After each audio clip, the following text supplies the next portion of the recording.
All right, so let's go ahead and finish up Chapter 8. The last section to go through together is Section 8.6, which are on G protein coupled receptors.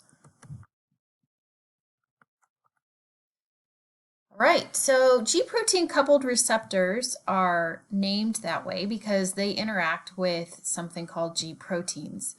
And G proteins are so named because they interact with guanosine diphosphate or guanosine triphosphate. So they're called G proteins.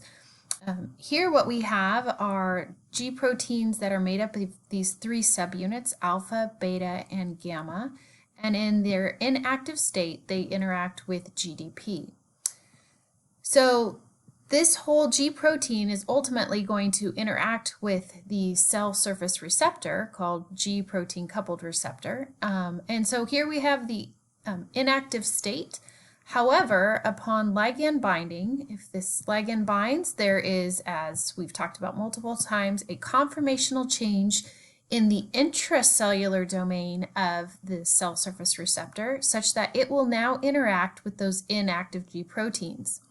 Interaction of the G proteins with GPCRs will result in the dissociation of GDP and the interaction with GTP, guanosine triphosphate.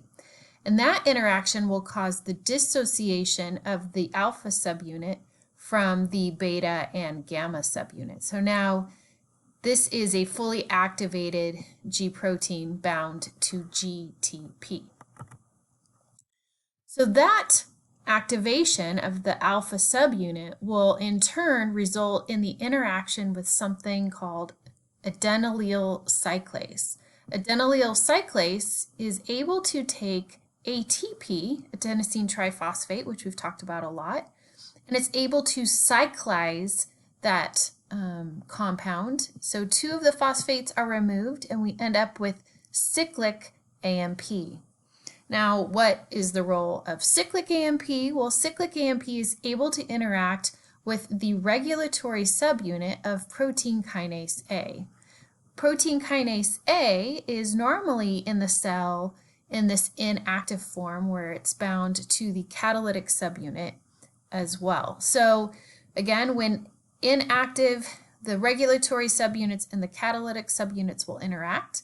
However, when cyclic AMP is formed, cyclic AMP will interact with that regulatory subunit, causing the dissociation from the catalytic subunit. The catalytic subunit, once liberated, will now be able to cause the downstream phosphorylation. If you remember our conversation about what is a kinase, it's something that's able to phosphorylate something else. So the activated protein kinase A is able to cause the phosphorylation of downstream proteins. Again, where do they get the phosphate from? Well, they're going to get it from ATP. Here we have ATP becomes ADP, and that phosphate group was transferred to a downstream target. So just to show you what it looks like when adenylyl cyclase, this big green protein here, is cyclizing the ATP, what you can see are those two phosphate groups are broken off. That's going to liberate some energy. And then the enzyme, the adenylyl cyclase, will cyclize the AMP into cyclic AMP. Later on, what will happen is phosphodiesterases, which are in the cell, will go ahead and cleave that bond, and we will end up with AMP. AMP will not be able to bind to the regulatory subunit of protein kinase A. Okay, so for me, probably my greatest fear in this world are rattlesnakes. I feel like it's somewhat of a biblical fear laid out in Genesis, and so I used to live on the canyon in Sorrento Valley, and we would have 4 to 5 rattlesnakes a year in our yard, and those were just the ones that we could see. So I have a profound fear of them, and I felt like it was warranted because we did have so many snakes. We've since moved and don't have rattlesnakes anymore. But anyway, okay, so for me, if I were to happen to be walking in my backyard and come across one of these, my fight or flight would kick in. So I want to show you here, again, we've got our G protein coupled receptors, and when your fight or flight kicks in, what you're going to start to release are massive levels of epinephrine. And so epinephrine is going to bind to a G protein coupled receptor.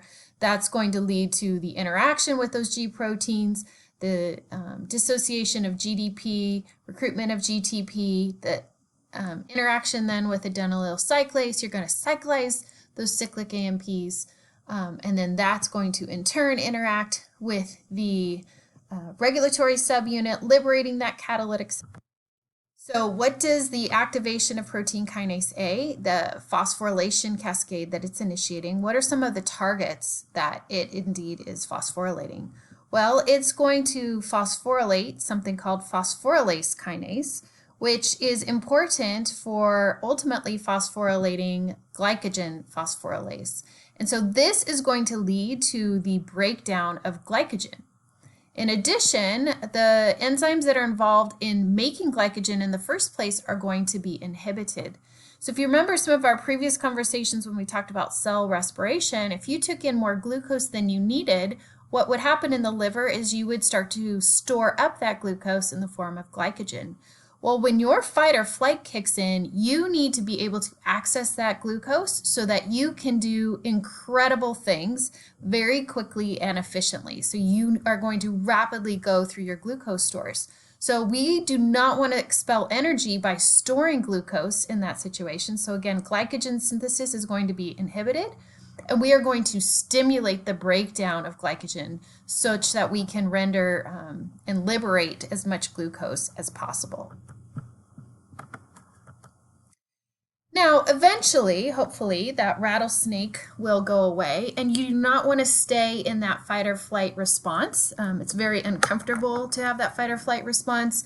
Your heart rate goes up, all these physiological changes take place, and it's not in a healthy state to stay in that heightened alert situation. So eventually, you're going to want to go back down, have your heart rate settle, your blood pressure to go back down, and so how do we actually turn off these types of signals? So a whole series of events is going to take place. So once you have dissociation of your signals, so the epinephrine goes down, so then they will know as that concentration goes down, they're going to dissociate from our G protein coupled receptors. And that is going to lead to G proteins themselves being deactivated. So the GTP is going to get converted into GDP. If you recall, the GDP, when that alpha subunit interacts with GDP, that is when it's going to have an interaction with the other G protein subunits, the beta and the gamma subunits. Now, if the alpha subunit is now interacting with the beta and the gamma subunit, it will no longer be able to interact with the adenylyl cyclase.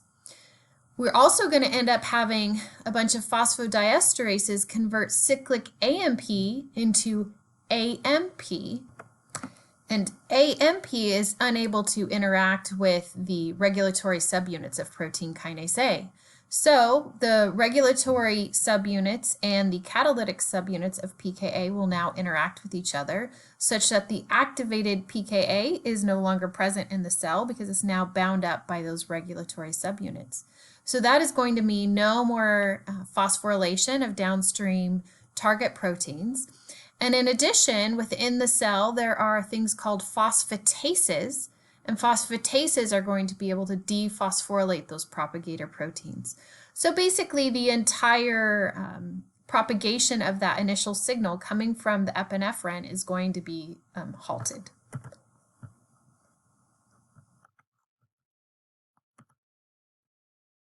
So one question is, what is the role of those cyclic AMP? And we call cyclic AMP a second messenger. And so the question is, what is actually the role of these cyclic AMPs? And it's that we can get from our initial activation of that G protein, we can get a major amplification of that signal by making cyclic AMP. And the activation of that signal is not only profound, but it's also incredibly quick. So Again, the initial signal is rapidly amplified and it's done so very, very quickly.